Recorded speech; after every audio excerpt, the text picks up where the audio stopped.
Hey, it's the garage door. Troy, who have we got on the garage door today?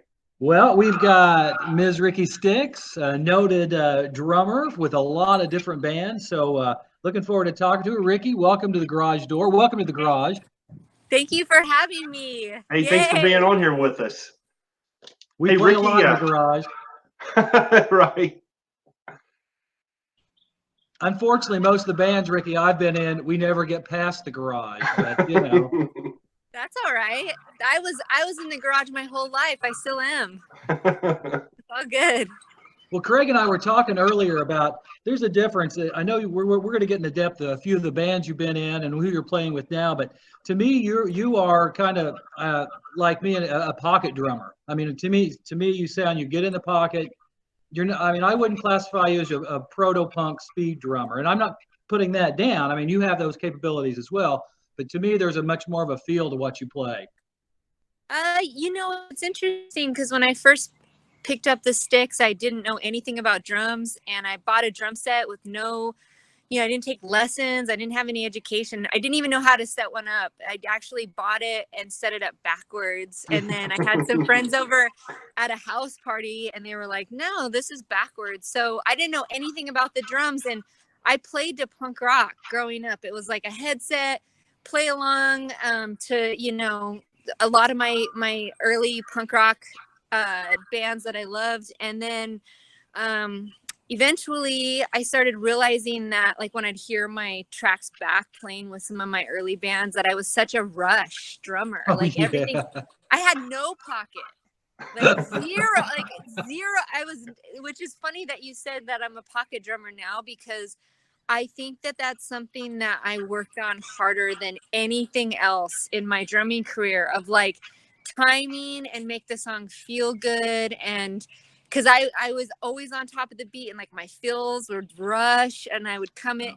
I don't know if you guys have ever done training where you do like a metronome, where you do like 4 clicks on, you play, and then 4 clicks off to see where you line in. And I was always right ahead, and it was like, just getting out of control. And so I really wanted to have that pocket, and then I almost got 2 pocket, and then I was like, I want to play punk rock again. And and so it's like this tight walk of like pushing, the downbeat, like kind of, that 2 and 4, like a little bit ahead, right Yep. on it, or a little bit behind where you feel that pocket. But that was the biggest challenge for me, hands down. So When you have that headset on, oh, sorry. Go ahead.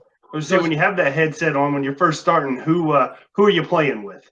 What kind of music? Who are your influences then? It was all punk rock stuff. I played along to some really good punk rock drummers, and I probably slaughtered, but like Bill Stevenson from the Descendants. I was a big Descendants fan. I could play some Ramones stuff, but my goal was to get really fast on the ride. It was like, I want to have the fastest right hand on the ride. And and Ramones and Descendants were my big fan. But I listened to Misfits. That was kind of more like pocket.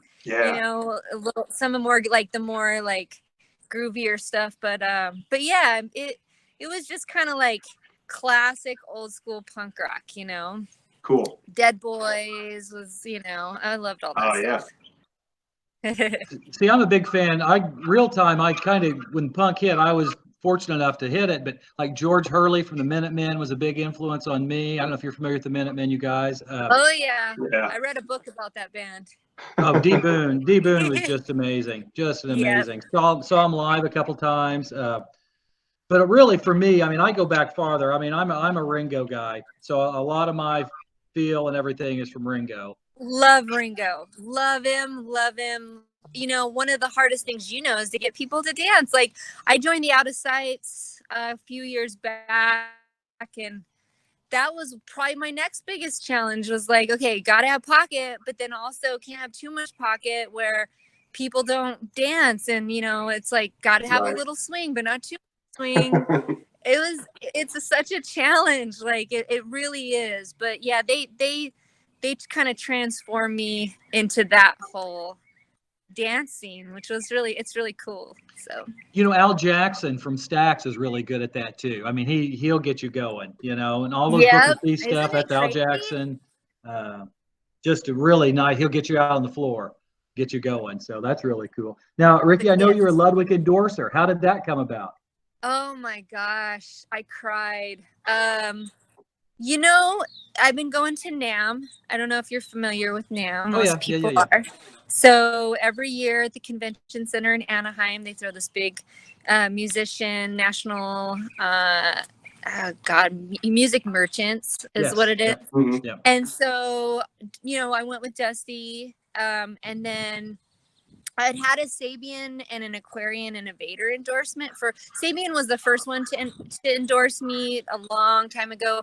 I was drumming in Denver, and then Bob Rupp from Rupp's Drums, once he sold his company, he went to be rep for Sabian, and he kind of took me under his wing, and he's like, let's get you endorsed. And so when I got that first endorsement, it was, I was starting to get into more of the drum industry stuff, and I love gear. I love drum industry people. I love, I just love all that. I love, meeting with people that just love cool gear. And so I started going to NAMM, and of course Dusty's endorsed, and he tried to get a bunch of people endorsed, like people that were on like late night television, drumming, cool. like big names. And I became friends with the people that ran the Ludwick booth. Uli, you talking about Ryan, Uli? yeah, and just huge fan, and always promote product. It wasn't even like I had been playing Ludwick. I had a Gretsch kit a long time ago, but I just like showing off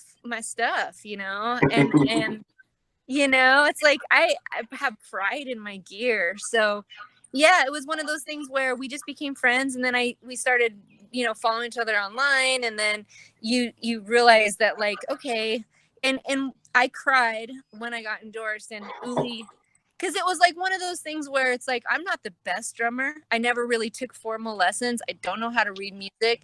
I have a lot of passion. And Uli said to me something that was really incredible. He's like, we already have all the big hitters that can do the frill. And he's like, we want people to see the people having the best time playing drums, no matter how good they are, beginner to master. We want people to look at someone playing drums when they have the best time. That's what we want. It's like, I want to have as much fun. And I guess I look like I'm having a lot of fun when I'm playing drums. Oh yeah, you sure do. That's absolutely one compliment that I always get. It's like, you look like you're having so much fun. I'm like, really? I've never heard that before. Because I hear it all the time. It's like the one thing. So I think that that's why they endorsed me, which is kind of cool and inspiring, because you don't necessarily have to be the best master at your craft. You just have to be the most passionate. That's exactly what I was going to say, Rikki. Exactly. And, Uli's a great guy. I don't, shameless plug here, drumforum.org. When you were playing with the darts at the Melody Inn, I don't know if you remember, that's been a long time ago, but I was talking to you about it. But it's drumforum.org. Right. Nope. But anyway, I can still see you. I'm going to move. That's fine. But Craig and I are both gearheads. I'm a Ludwig nut too. I mean, I've probably got 12, 13 vintage kits. That's the only set I've ever owned. So Ludwig. Yeah. Right? I know. We're like family. How cool is that? I was telling Troy, the darts, you were playing with the darts in Vegas at the punk rock festival I was at. And I said, man, these guys are awesome. Like, she's a drummer, like, there is no doubt. And then we went to the Melody Inn here in Indianapolis and saw you last year. And now you're not with the darts anymore. Yeah, it was kind of an abrupt thing that happened. To be honest, I thought the darts were gonna be my end all be all band, and it was really hard being in a band where I was the only one that didn't live in Phoenix, Yep. And I'm going to Phoenix like 3-4 times a month on the weekends, and or flying out on a weekday and having to go to work. And it just became really, really challenging. There was a lot of challenges happening, and I ended up not necessarily liking the staff that we were having around us. It had nothing to do with the girls themselves, because Yeah. I actually love them and had such great memories with them. There was no issues, but it's hard when you start bringing in, people to manage and all Right. these things. And if there's a personality conflict, it's just really challenging. So it was just better. And things were moving fast with the other bands I was in, and it kind of became a blessing in disguise. At first it was like, oh man, this isn't working. But then now it's like, okay, cool. Like everything's cool. This is what it's supposed to be. So it's great. Yeah, everything's great. And I mean, it's a good band. They wrote Right. great songs. So who are you playing with now? Which bands are you in now? Okay, so I'm playing with, I joined up with Death Valley Girls. Yeah. So It's a good band. that was a great, killer, huge, like really good players. I know you guys are drum fans, so Patty Schemmel from Hole. Oh yeah. Mhm. Yeah. Sure. So just a little bit of information on that. She was the original drummer that started this band, and her brother Larry is the guitar player and still is. Okay. So, it kind of comes from like 90s grunge descendant, so which is cool for me because I love that era. But yeah, Patty started the band, and then she just got really busy, and so Kid took over her for drumming, and then Kid actually ended up moving to keyboards, and I came on as the drummer, and we just wrote a record, which is like really killer. And it's different than anything I've ever done before, because it's rock and roll, but it's not. It's so groovy and just beautiful. And Bonnie's voice, she's an angel, man. She creates magic. And they got a video to have Iggy Pop was with or neat. Hamburger in one of their videos. That's awesome. But she just creates like these ultimate things that happen around her. So I'm really fortunate that I get to be a part of that. And when I left the Darts, Michelle, that was the guitar player for the Darts that had left previously, contacted me and was like, hey, what do you think about these songs I've been writing? And it was like a no-brainer. She's such a good song. It's like heavy and riffy and swingy, and like it's I've always wanted to be in kind of a psych stoner grunge garage thing. And so we are putting out a 7-inch with alternative tentacles, and we're going to play main stage at Punk Rock Bowling next year. Yeah, and so that's really great. And we're going to do our full length. We have 9 more songs, so we got to finish recording that. And then 210s, which Adam and I have been together for I think 6 years now, something like that. And I found out literally 10 minutes before I called you that this split that we've been wanting to do for like 2 years is actually happening. And I can't name the band that we're going to do it with, but it's going to be awesome. It's a band that that's awesome. When I was talking about bands that I really that I would drum along to when I was 18. Yeah. It's one of those bands. Okay. Wink, wink, nudge, nudge. Yeah. Not Descendants of Ramones, but pretty much. Awesome. So that's happening. And then I'm going to hopefully go, I don't know if they're going to let us fly to the UK in August, but I'm going to hopefully get to play with Alice Baggett Rebellion Festival in the UK, unless they cancel it, which I'm not really getting my hopes up. It's probably going to be canceled, but I get to do a few songs here and there with Alice, not as a full-time band member, but as a backup sub drummer, because their drummer, she's in her doctorate program and she teaches, and she's got a lot going on. So we kind of tag team that. So it's been, lots going on. Feels good. Rikki, are you still playing with La Machina? Am I saying that correctly? That's it. LA Machina. That's the band. Sorry, I didn't name the name. That's the band with Michelle Balderrama. We call her Buzz. Buzzarama and Susie Moon. That's right when I left the Darts, I joined up with them. So, and we're doing that 7-inch and playing Punk Rock Bowling. So. I was listening. That's a lot of sound for 3 members. You You guys know, put out a lot of sound. yeah, and it's just massive. Even 210s, it's like for two people, Yeah. you know, like a lot of sound. Yeah, so three people. I think this is the perfect configuration for me, because you know it's simple. I don't, you know, I can just follow two people, and Right. it's really it's I love, and the girls are just so good. It could be monstrous, Yeah. you know. So we'll see. We'll And see we're what expecting happens. good things for you. I'm sure. Yeah, Yeah. thank you. Hey, Rikki, when the 7-inch does come out, please send an email to Craig or myself, or Okay. hit us on the page, Yeah. because I would definitely like to get a copy. I mean, happy to buy it. I I'll just would save you definitely want one. a copy. Yeah, I'll save you guys. Awesome. We were supposed to release it obviously at Punk Rock Bowling. Yeah. That got moved, and then our July tour in Europe, we thought we'll release it then, and then that is getting moved to next year. Right. So right now, I think, you know, we're not in any rush. You know, I think everybody right now just needs to focus on health and safety, and we're not trying to make a dollar during the quarantine. Right. Right.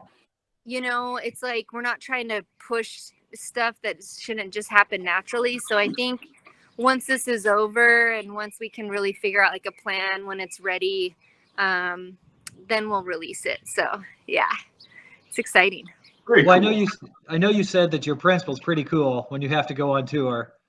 My what? Your principal at school is pretty cool when you have. Oh, I have the best people. Oh my gosh. Well, you know, I took off for 2 years to just play drums, and they begged me to come back. And when you have a work, you know, place that's begging you to come back, there you get some you get to kind of make the rules. So when I interviewed for my job back, I was like, I want to be able to take these tours if they come up, and I have a plan. I'm going to get a sub. She's going to be fantastic. The kids are going to know her. She's going to know all the content, so I won't lose curriculum. And it's been wonderful. Like, they've let me take off this year. I took off the first 3 weeks of school and all of November. And then of course the quarantine happened, and it was great. My kids, and they get a different perspective from my sub. She's wonderful. When I come back, they miss me, and I inspire them because I'm living my dreams. It's actually, I was a better teacher this year than I've ever been in my life. Mhm. So I don't know. That's awesome. Something to be said about that, you know? Yeah. Well, it shows you're passionate about it, and it, like you said, it inspires the kids. Follow your dream. Don't give That's up your it. dream. Yeah. Keep going. Yeah. Well, Rikki, I don't. Anything else you want to talk about? I don't really have anything else. I'd encourage. Are you have? Let me ask you this: has the vintage drum bug hit you yet? The what drum? The Bug? vintage drum bug. Okay, let me show you this. Hold on. I gotta take you guys inside real quick if you're okay with that. Oh yeah. Okay. So let me show you around real quick. Let's see, switch camera. Okay, so here is a 1960s Club date. Ludwick kit right here. So this Nice. is the one that's set up in our living room right now. It's got the 60s badge, Yeah. stripe. We don't even put a port in the head. That's how vintage it is. And then there's the copperphonic. I just got that. When was it? In January. Nice. And then we just got it hooked up to do a little recording. So we got an interface, and I just downloaded Logic, and we're finally actually making drum tracks. Right now, the timpani, I don't know if you can see that, but that's Yep, the timpani. Yep, sweet. I'm playing that with Machina. So, Cool.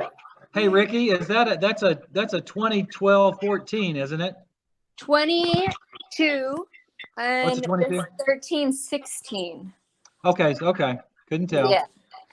So You know, Rikki, those club date kits in 13 and 16 are fairly rare, because usually it was a lot of times it'd be that 2012-14. right, yeah, no, I know. Jesse's got he's got the blue sparkle kits, and that's his favorite configuration. I wish I could show you downstairs. I have 13 sets. I've got Love it. I've got a Ringo kit, a '64 Ringo kit, of course. Oyster blue, oyster bowling ball oyster. I'm just ate up with it. Craig can tell you. Oh yeah. Oh, Rich, Camco. aren't we sick? Ricky, Can you you have guys- to go to the drum show in Chicago. Have you heard about it before? The biggest vintage drum show in Chicago. Bunny's always there, friend of our show. Have you had a chance to talk to Uli about Bunny yet? Yeah, Carlo? you know, Okay. and we're good friends with Dax. Okay. Yep. So, you know, we've heard some stories. Yeah. We've heard a couple stories, but yeah, no, everything's good. Yeah, and you know, I got my new Ludwick kit when I got endorsed, and I've been using that. And that's a 24. So Did you get a legacy kit, which is the vintage 3-ply that they've reconfigured, or did you get a classic maple kit? I did classic maple. Yeah. Okay. That's a good choice. Yeah, my all my kits are classic maple. I just love them. So They're great for live. Classic maples are great for live. I mean, because they resonate. They've got those shells. Uh-oh, my geek is coming out. Sorry, you guys. My drum geek. wait, this is good. See, I like this. This is good. Well, that's awesome that you guys are Ludwig family, and maybe we can hang out at NAMM this year.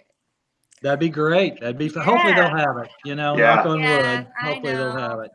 We'll see. I think by then, once hopefully we'll see. Well, you never know. So Well, Ricky, keep up the rock. I certainly appreciate it. Thank you for being on the garage door. Craig, in closing, anything you'd like to say to Ricky?